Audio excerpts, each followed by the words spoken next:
Welcome to Rosetta's Midnight Barge.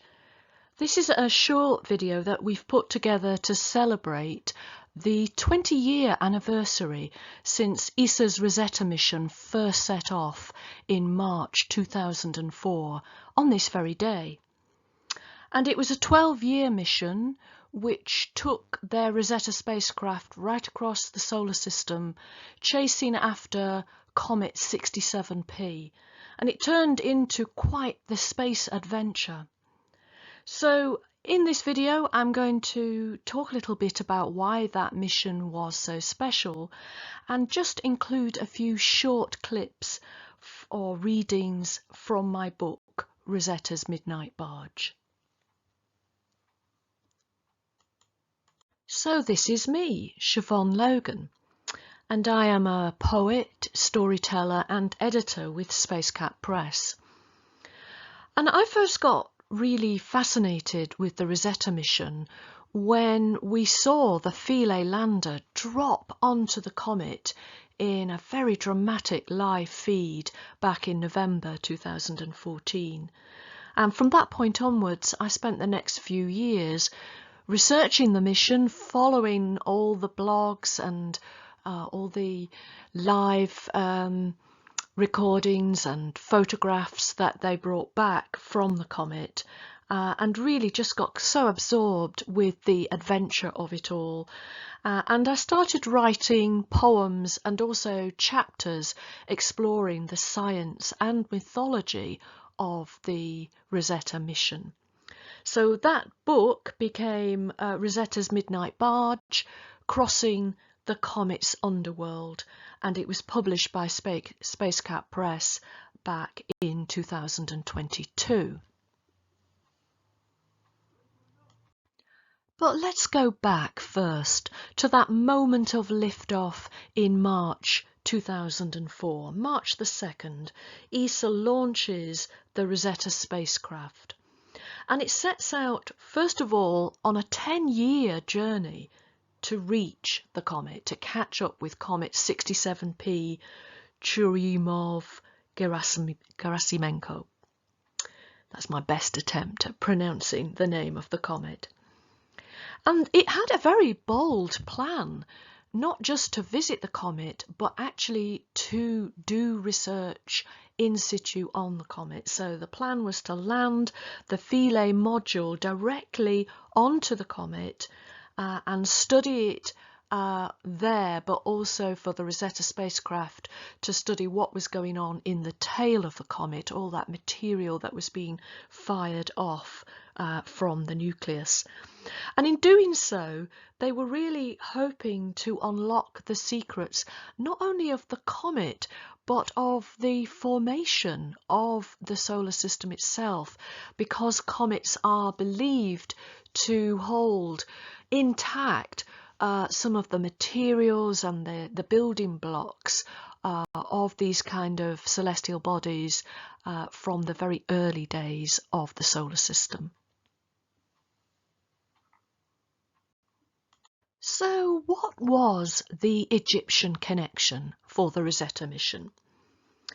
So very early on, ESA decided to name the mission for the Rosetta Stone, which allowed archaeologists to decode the language of hieroglyphics. They managed to do that by combining inscriptions on the Rosetta Stone with inscriptions on the Philae obelisk. And that unlocked not only the language of hieroglyphics, but lots of things about ancient Egyptian culture. So ESA, once they had decided on that, really got very taken with the Egyptian theme, and they went on to name lots of their instruments and also regions and sites on the comet itself for places in ancient Egypt or characters in Egyptian mythology. And I was particularly drawn, when I looked at those Egyptian stories, to accounts of the sun god Ra, who crosses the sky every day on a 12-hour journey, And then every night Ra sets off in his midnight barge on a perilous journey through the Egyptian underworld. And I've depicted that in this drawing here. So you can see the sun god Ra with his solar disk, and beside him the jackal-headed funeral god Anubis. And we've also got the mummified god king Osiris, and beside him his wife, also sister, the goddess Isis. So all of these characters go on this journey, but I've also popped in my illustration there, the Philae lander, which is also in the barge because it is going to undertake its own journey into the underworld of Comet 67P. Reviewers have described my book, Rosetta's Midnight Barge, as a work of duology, because of the way that it blends poetry and prose, science and mythology, the past and the present. And it contains 24 poems, which are based on the idea of the Egyptian Book of Hours, which was essentially a kind of spell book, and this would guide the souls of the dead on their own voyage, accompanying the sun god Ra through that 12 hours trip into the underworld. And in the same way, my poems follow the Rosetta spacecraft and the lander Philae on a 12-year voyage, and that included a perilous journey and a descent into the comet's underworld itself for Philae. And Rosetta had its own dangers. It had to dodge the fierce jets of material which were flying out of the comet continually to form its distinctive tail or coma. The first verse in my version of the Book of Hours imagines the very start of the solar system. So it blends a scientific narrative around the Big Bang with aspects of the ancient Egyptian creation myths. So we have, for instance, Atum is the creator god, and he sits on top of a mound of earth called Ben Ben, a mound which was believed to have inspired the shape of pyramids. So we visualize him sitting there amidst the swirling waters of primeval chaos, ready to call the world into being. Verse 1, creation, before everything. Out of a formless ocean of cosmic dust, black hole dark, floats the egg of creation, helium shell, hydrogen yolk, waiting for an explosive beak. A tsunami lifts Atum high on Ben Ben's mound of molten light, sun disk crowned, rubbing planets from spurts of semen mud, a proto-solar cloud.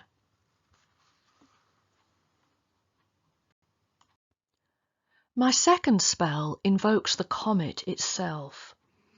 And what we know about comets is that they are generally found or believed to have arrived from the outer rim of the solar system that we know as the Kuiper belt. And at some point, eons ago, Comet 67P was dislodged from the Kuiper belt and sent spinning into a recurring orbit within the inner solar system. And it was there that it was first spotted by two Russian astronomers back in 1969, the astronomers Churyumov and Gerasimenko, who gave their name to the comet, although we will tend to refer to it as Comet 67P. Much, much later, when Rosetta got there in 2014 and started to study the comet, one of the things they discovered was its song, which was a pattern of oscillations in its magnetic field that they were able to create a sonic representation of and you can still find that little audio clip of Rosetta's song on the ESA Rosetta blog.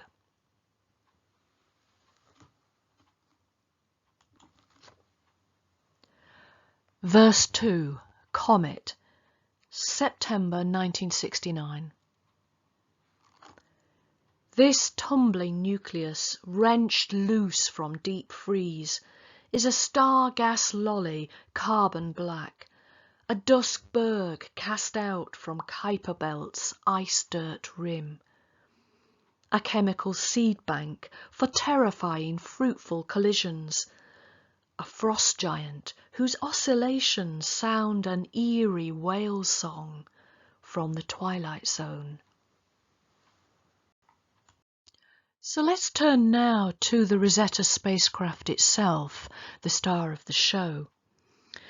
And it is really a remarkable piece of engineering put together by lots of different collaborators within the European team of ESA. It's a mobile laboratory, essentially. Think of a 9-foot metal shed that's absolutely packed with instruments.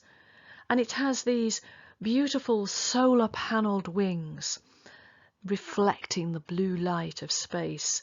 So a wingspan of 105 feet. And that feature particularly reminded me of the Egyptian goddess Isis, who was always described as having these giant kestrel wings. So it sets off on its flight in 2004, and in those first few years Rosetta needs to harness the gravitational pull of Earth and then Mars in order to get into the right orbit. And it also manages to get some wonderful close-up views of the asteroids Lutetia and Steins. Verse 3, Rosetta, March 2004.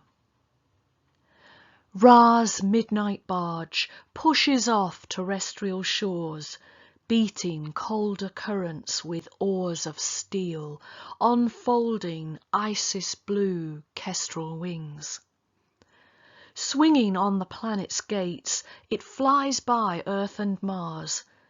Working shifts, our crew of gods are plotting courses to placate growling asteroids.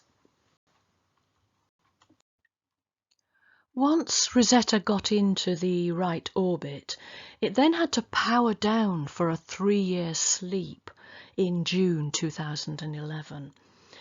It had to sleep until it was time to meet up with Comet 67P. So that was in January 2014 then, when Rosetta's alarm clock woke it up, and it signalled back to the crew at ESA's mission control. And that was a joyful moment for the crew to learn that everything was working and that the Rosetta spacecraft way deep into the solar system was able to communicate back to Earth. And this was the first of several mission wake-ups, those dramatic moments which to my mind echoed the resurrections of various Egyptian gods. So verse 5 is resurrection, January 2014. Isis is defying death, her outstretched wings wafting air into her murdered husband's mouth. So Rosetta at sundial stroke lifts panelled limbs to the light. Yawning startup codes, our spacecraft burps a signal home. Then turns an Egyptian eye, coal-painted hieroglyph upon the rock. So a few months later, in March 2014, Rosetta got its first proper sighting of Comet 67P. And now the real adventure was about to begin.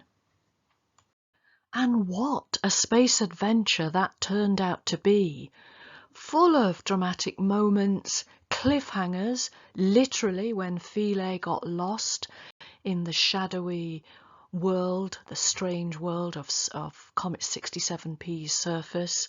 And Rosetta faced its own dangers as well. So all the material that was firing off from the comet as it got closer and closer to the sun, including 40-meter boulders firing off at one point. So lots of danger, lots of excitement, lots of revelations, amazing science that was being uncovered all the time across the next 2 years of the mission. And you can learn about that. You can meet the dragons, the mummified gods, all the characters of the Midnight Barge in my book, which is available as an ebook or paperback exclusively from the Space Cat Press website at the following link. And hopefully we'll do a few more of these little audio clips to mark some key moments, some anniversaries in the next year or so of this exciting ESA Rosetta mission. So we'll see you there.